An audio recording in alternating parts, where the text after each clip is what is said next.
2024ರಲ್ಲಿ ವಾಲ್ಮೀಕಿ ಅಭಿವೃದ್ಧಿ ನಿಗಮದಲ್ಲಿ ಸುಮಾರು 187 ಕೋಟಿ ರೂಪಾಯಿಯ ಹಗರಣ ನಡೆದಿತ್ತು. ಈ ಹಗರಣವನ್ನು ಒಂದು ಪತ್ರದ ಮುಖಾಂತರ ಜನರಿಗೆ ತಿಳಿಸುವಂಥ ಕೆಲಸವನ್ನು ಮಾಡಿ ಈ ವಾಲ್ಮೀಕಿ ಅಭಿವೃದ್ಧಿ ನಿಗಮದಲ್ಲಿ ಭ್ರಷ್ಟಾಚಾರ ನಡೆದಿದೆ, ಇದರಲ್ಲಿ ಸಚಿವರು ಸಹ ಸೇರಿದಂತೆ ಅಧಿಕಾರಿಗಳು ಭಾಗಿಯಾಗಿದ್ದಾರೆ ಅಂತೇಳಿ ಪತ್ರವನ್ನು ಬರೆದು ಶಿವಮೊಗ್ಗದ ಚಂದ್ರಶೇಖರನ್ ಆತ್ಮಹತ್ಯೆಯನ್ನು ಮಾಡ್ಕೊಂಡಿದ್ರು. ಚಂದ್ರಶೇಖರನ್ ಕುಟುಂಬ ಇವತ್ತಿಗೂ ಸಹ ಪ್ರಕರಣದಲ್ಲಿ ಸಂಬಂಧಪಟ್ಟಂತೆ ನಮಗೆ ನ್ಯಾಯ ಸಿಕ್ಕಿಲ್ಲ ಎನ್ನುವಂಥ ಅಳಲಲ್ಲಿ ಕೊರಗ್ತಾ ಇದೆ. ನಮ್ಮ ಜೊತೆಗೆ ಮಾತಾಡಲಿಕ್ಕೆ ಮೃತ ಚಂದ್ರಶೇಖರನ್ ಅವರ ಪತ್ನಿ ಕವಿತಾ ಅವರಿದ್ದಾರೆ, ಅವರನ್ನು ಮಾತಾಡಿಸ್ತೇನೆ. ಮೇಡಮ್, 2 ವರ್ಷಗಳಾಯಿತು.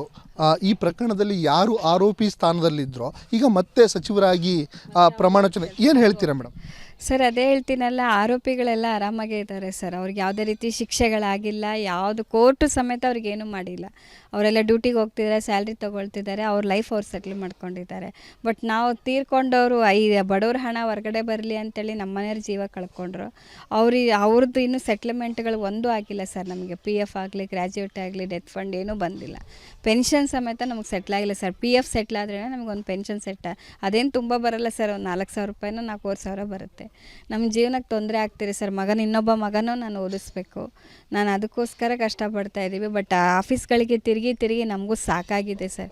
ಇವಾಗಂತೂ ನಾನು ಎಲ್ಲೂ ಹೋಗ್ತಾ ಇಲ್ಲ ಸರ್. ಯಾವಾಗ ಬರುತ್ತೋ ಬರಲಿ ಅಂತ ಬೇಜಾರಾಗಿ ಇದು ಮಾಡ್ತೀವಿ. ಬಟ್ ಇವಾಗ ನೋಡಿದ್ರೆ ಅವರಿಗೆಲ್ಲ ಅನುಕೂಲಗಳಾಗ್ತಾಯಿದೆ. ಇದರಿಂದ ಸರ್ಕಾರಕ್ಕೆ ನಾವು ಕೇಳ್ಕೊಳ್ಳೋದೇನೆಂದರೆ, ನಮಗೊಂದು ನ್ಯಾಯ ಕೊಡಿಸಿ, ನಮಗೊಂದು ಸೆಟ್ಲ್ಮೆಂಟ್ಗಳು ಮಾಡಿಕೊಡಿ ಅಂತ ಸರ್ಕಾರದ ಮುಂದೆ ನಾವು ಕಳಕಳಿಯಾಗಿ ಕೇಳ್ಕೊತಾ ಇದ್ದೀವಿ ಸರ್. 2 ವರ್ಷ ಆಯಿತು ಮೇಡಮ್. 2 ವರ್ಷದಿಂದ ನೀವು ಮತ್ತೆ ಅಧಿಕಾರಿಗಳ ಮನೆ ಬಾಗಿಲಿಗೆ ಅಥವಾ ಕಚೇರಿಗಳಿಗೆ ಅಲಿಯುವಂಥ ಕೆಲಸಗಳಾಗ್ತಾ ಇದ್ದಾವೆ. ನಿಮ್ಗೆ ಯಾವುದೇ ರೀತಿ ಪರಿಹಾರಗಳು ಯಾವುದೂ ಬಂದಿಲ್ಲ? ಇಲ್ಲ ಸರ್, ನಮ್ಗೆ ಯಾವುದೇ ಪರಿಹಾರ ಬಂದಿಲ್ಲ. ಅಧಿಕಾರಿಗಳ ಮನೆಗೂ ತಿರುಗಿದ್ದೀವಿ. ಅಧಿಕಾರಿಗಳಿಗೆ ಫೋನ್ ಮಾಡಿದ್ರೆ ಫೋನ್ ರೆಸ್ಪಾನ್ಸ್ ಮಾಡೋದಿಲ್ಲ. ಆಫೀಸ್ಗಳಿಗೂ ಓಡಾಡಿ ನಮಗೂ ಬೇಜಾರಾಗಿದೆ sir. PF commissioner office, head ಆಫೀಸಿಗೆ ಸಮೇತ ಕಂಪ್ಲೇಂಟ್ ಕೊಟ್ಟಿದ್ದೀವಿ ಸರ್. ಅದಕ್ಕೂ ರೆಸ್ಪಾನ್ಸ್ ಮಾಡ್ತಾ ಇಲ್ಲ ಸರ್ ಅವರು. ಇದುವರೆಗೂ ನಮ್ಗೆ ಆ ಕಂಪ್ಲೇಂಟ್ ಕೊಟ್ಟಿದ್ದಕ್ಕೆ ಒಂದು 5 ಸಮೇತ ನಮಗೆ ಇದಿಲ್ಲ ಸರ್. ಕಾಪಿ ಇದೆ ನನ್ನ ಹತ್ರ, OC ಕಾಪಿ ನಾನು ಕೊಟ್ಟಿರೋ ಕಂಪ್ಲೇಂಟ್ ಕೊಟ್ಟಿಗೆ 2 ವರ್ಷ ಆಗ್ತಾ ಬಂತು ಸರ್. ಅದಕ್ಕೂ ರೆಸ್ಪಾನ್ಸ್ ಇಲ್ಲ ಸರ್. ನಮಗೆ ಏನೇನೂ ರೆಸ್ಪಾನ್ಸ್ ಇಲ್ಲ ಸರ್. ಅಂದರೆ ಮೇಡಮ್, 187 ಕೋಟಿ ಅವ್ಯವಹಾರ ಆಗಿದೆ ಅಂತೇಳಿ ಪತ್ರ ಬರೆದಿದ್ರು. ಸಚಿವರ ರಾಜೀನಾಮೆನ ಆ ಕ್ಷಣದಲ್ಲಿ ತೆಗೆದುಕೊಂಡಿದ್ರು. ಆದರೆ ಈಗ ಮತ್ತೆ ಅವರೇ ಸಚಿವರಾಗಿ ಪ್ರಮಾಣ ವಚನ ಸ್ವೀಕರಿಸಿದ್ದಾರೆ, ಅಧಿಕಾರ ವಹಿಸ್ಕೊಂಡಿದ್ದಾರೆ. ಏನು ಅನಿಸುತ್ತೆ ಮೇಡಮ್ ಇವೆಲ್ಲ ನೋಡಿದಾಗ? ಅದೇ ಹೇಳ್ತೀನಲ್ಲ ಸರ್, ಸರಿಯಾದ ತನಿಖೆನೂ ಆಗಿಲ್ಲ, ಇದಕ್ಕೆ ನಮಗೆ ನ್ಯಾಯನೂ ಸಿಕ್ಕಿಲ್ಲ. ಸತ್ತವರಿಗೆ ಬೆಲೆನೇ ಇಲ್ದಂಗೆ ಆಗೋಯ್ತು ಸರ್. ದುಡ್ಡು ಅವ್ರವರು ಹಣ ತೊಗೊಂಡ್ರು, ಅವ್ರವರು ಲೈಫ್ ಸೆಟ್ಲ್ ಮಾಡ್ಕೊತಿದ್ದಾರೆ. ಬಟ್ ನಾವು ಸತ್ತವ್ರು ಎಲ್ಲಿ ಹೋಗ್ಬೇಕು ಸರ್? ನಾವು ಯಾವ ರೀತಿ ಕಷ್ಟಪಡ್ತಿದ್ದೀವಿ? ಈಗ ಅಟ್ಲೀಸ್ಟ್ ನಮ್ಮ ಮನೆಯವರಿದ್ದರೆ ನಮಗೊಂದು ಸ್ಯಾಲ್ರಿ ಚೆನ್ನಾಗಿತ್ತು, ನಮ್ಮ ಮಕ್ಕಳಿಗೆ ಓದಿಸ್ಕೊಂಡು ನಾವು ಒಂದು ಜೀವನ ಮಾಡ್ತಾಯಿದ್ವಿ. ಈಗ ಯಾವುದೂ ಇಲ್ದಂಗೆ ಆಯ್ತಲ್ಲ ಸರ್. ಮಗನಿಗೆ ಯಾವುದೋ ವಾಚ್ಮ್ಯಾನ್ ಡ್ಯೂಟಿ ಕೊಟ್ಟಿದ್ದಾರೆ, ಆ ಥರ D ಗ್ರೂಪಲ್ಲೇ ಒಂದು ಕೊಟ್ಟಿದ್ದಾರೆ.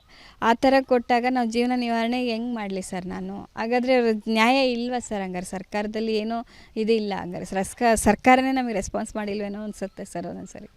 ಇಷ್ಟೆಲ್ಲ ಕಷ್ಟ ಇದ್ದರೂ ನನ್ನ ಮಕ್ಕಳಿಗೋಸ್ಕರ ಸರ್ ದಯವಿಟ್ಟು ನ್ಯಾಯ ಕೊಡಿ ನಮಗೆ. ನಮ್ಮ ಮನೆಯದ್ದು ಸೆಟ್ಲ್ಮೆಂಟ್ ಮಾಡಿ ಕೊಡಿ, ಮಗನಿಗೆ ಒಳ್ಳೆ ಜಾಬ್ ಕೊಡಿ ಸರ್. ನಾವು ಅದನ್ನೇ ಕಳಕಳಿಯಾಗಿ ಕೇಳ್ಕೊತಾ ಇದ್ವಿ ಸರ್. ಇದಿಷ್ಟು ಮೃತ ಚಂದ್ರಶೇಖರನ್ ಅವರ ಪತ್ನಿ ಕವಿತಾ ಅವರ ಮಾತು. ಸರ್ಕಾರ ಇಲ್ಲಿಯವರೆಗೆ ನಮಗೆ ಯಾವುದೇ ರೀತಿಯ ಸೆಟಲ್ಮೆಂಟ್ಗಳನ್ನು, PF ಹಣ ಆಗಿರ್ಬೋದು, ಅವರ ಗ್ರ್ಯಾಜುಟಿ ಹಣಗಳಾಗಿರ್ಬೋದು, ಯಾವುದೇ ಹಣಗಳನ್ನು ಇಲ್ಲಿವರೆಗೆ ಪಾವತಿ ಮಾಡಿಲ್ಲ.